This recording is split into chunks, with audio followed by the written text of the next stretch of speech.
Hello student, मैं doctor Wajida Tabassum, assistant professor from Jamshedpur workers college. मैं आज यूजी सेमेस्टर 3 के स्टूडेंट को पेपर CC6 हमारा यूनिट 4 में आज आप लोगों को बताऊंगी, जिसमें आज मैं आप लोगों को रिलायबिलिटी के बारे में पढ़ाने वाली हूँ, यानी कि विश्वसनीयता के बारे में बताने वाली हूँ। तो चलिए आज हम देखते हैं कि विश्वसनीयता, रिलायबिलिटी किसे कहते हैं।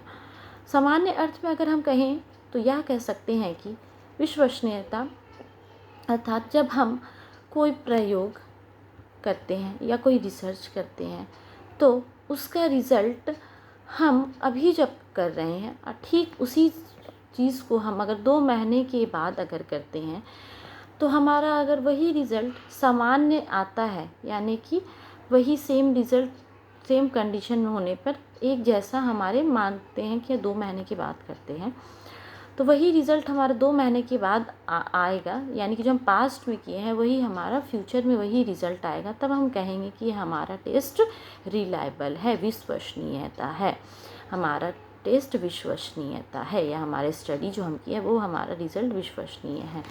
चलिए हम मनोवैज्ञानिक दृष्टिकोण से देखते हैं कि विश्वसनीयता किसे कहते हैं।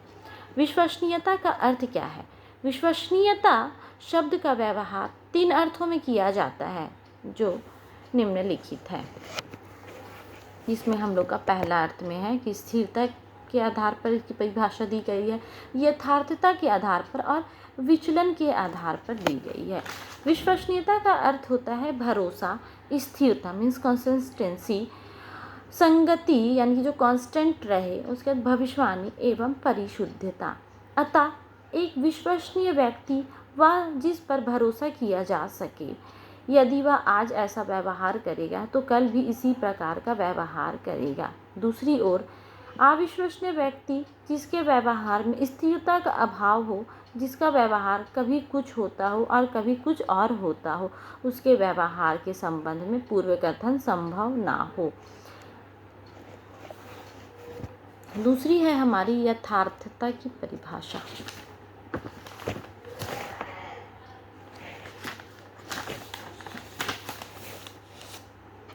कुछ मनोवैज्ञानिकों ने विश्वसनीयता को यथार्थता के अर्थ में भी परिभाषित किया है। यथार्थता परिभाषा के अनुसार विश्वसनीयता का अर्थ है उपयुक्त होना या योग्य होना। यदि कोई परीक्षण किसी गुण को मापने के योग्य हो तो उसे हम विश्वसनीय परीक्षण कहेंगे। यह परिभाषा पहली परिभाषा में से अधिक तात्विक है। पहली परिभाषा स्थिरता पर आधारित है, जबकि दूसरी परिभाषा इसकी यथार्थता एक्यूरेसी पर है, लेकिन यथार्थता में स्थिर आवश्यक रूप से निहित है। अतः यह दोनों परिभाषाएं संगत है। तीसरी है हमारी, जिसे हम देखते हैं तीसरी अर्थों में हम जो देख रहे हैं वह हमारी विचलन परिभाषा है। कुछ मनोवैज्ञानिकों ने विश्वसनीयता को अशुद्धि विचलन के अर्थ में भी परिभाषित किया है। इसे विचलन परिभाषा या अशुद्धि विचलन परिभाषा कहते हैं। विचलन के 2 प्रकार हैं, व्यवस्थित विचलन तथा यादृच्छिक विचलन।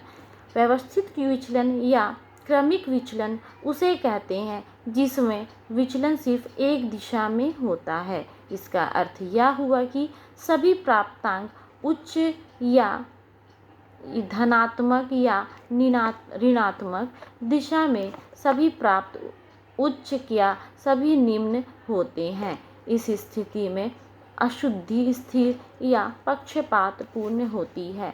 इसके विपरीत अव्यवस्थित विचलन उसे कहते हैं जिसमें प्राप्तांक कभी धनात्मक, कभी ऋणात्मक, कभी उच्च तथा कभी निम्न होता है। इस स्थिति में रैंडम अशुद्धि होती है। किसी परीक्षण को उस स्तर पर विश्वसनीय माना जाता है जिस हद तक उसमें मापन की अशुद्धियां का अभाव हो। कर्लिंगर 2002 के शब्दों में विश्वसनीयता को किसी मापन यंत्र में मापन की अशुद्धियों के सापेक्ष अनुपस्थिति के अर्थ में परिभाषित किया जा सकता है। विश्वसनीयता के प्रकार एवं उसकी विधियाँ। विश्वसनीयता के निर्धारण या आकलन की मुख्य 4 विधियाँ हैं, जिनके द्वारा 4 प्रकारों की विश्वसनीयता का निर्धारण किया जा सकता है। पहली विश्वसनीयता, जो पहली विधि है वो हमारी पुनरावृत्ति विधि, दूसरी है हमारी अर्धविच्छेद विधि, तीसरी है हमारी समानांतर फॉर्म विधि और चौथी है हमारी विवेकी समानांतर विधि।